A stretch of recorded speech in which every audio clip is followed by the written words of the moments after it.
Hello and welcome to KJTV News. Our top news of today. South Korea's Constitutional Court has officially confirmed the dismissal of President Yoon Suk Yeol, who was impeached in December following his controversial declaration of martial law. This historic decision comes after months of political turmoil and intense public debate over Yoon's actions. His deployment of military forces onto the streets plunged the nation into its worst political crisis in decades, sparking outrage among opposition lawmakers and citizens alike. The court, in its ruling, stated that President Yoon had violated his duty as commander-in-chief by mobilizing troops in a manner that overstepped the legal authority granted to him by the Constitution. The justices emphasized that his actions represented a severe breach of democratic principles and posed a direct threat to the nation's constitutional order.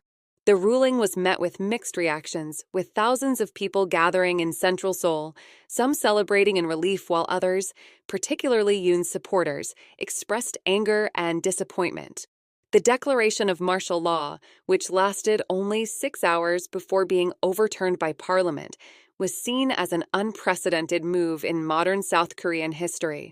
On December 14th, the opposition-controlled National Assembly swiftly moved to impeach Yoon, accusing him of attempting to use military force to suppress legislative activities and silence his political opponents.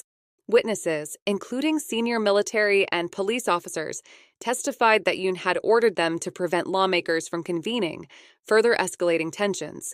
In his defense, Yoon argued that his decision was necessary to safeguard the nation from external and internal threats, particularly citing concerns over North Korea. However, he failed to provide specific evidence to justify his actions, leading to widespread skepticism. With Yoon now removed from office, South Korea is required to hold a national election within the next 2 months to determine its new leader. Early polls indicate that Lee Jae-myung, the leader of the main liberal opposition Democratic Party, is currently the frontrunner. However, Lee himself is facing multiple corruption-related legal challenges, raising uncertainties about the upcoming election and the future political landscape of South Korea.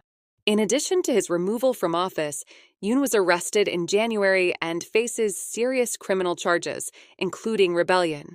If convicted, he could face a life sentence or even the death penalty, making him the first South Korean president to be arrested while still in office. His legal team has strongly condemned the court's ruling, calling it a politically motivated decision aimed at dismantling his administration and silencing his supporters. Meanwhile, the ruling People Power Party has officially stated that it will respect the verdict, though some of its members continue to express concerns over the political fallout. Acting President and Prime Minister Han Duck-soo has assured the nation that security and stability will be maintained during this transitional period. In a televised address, Han pledged to oversee a fair and transparent election process while ensuring that government functions remain uninterrupted. He urged all political factions to respect democratic institutions and focus on restoring public trust in the government. The removal of President Yoon marks a significant turning point in South Korea's political history, highlighting deep divisions within the country.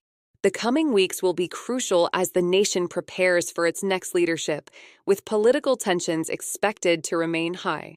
As the election campaign unfolds, both domestic and international observers will be closely watching how South Korea navigates this period of uncertainty and transition. Stay tuned for more updates as we continue to bring you the latest developments on the story and more.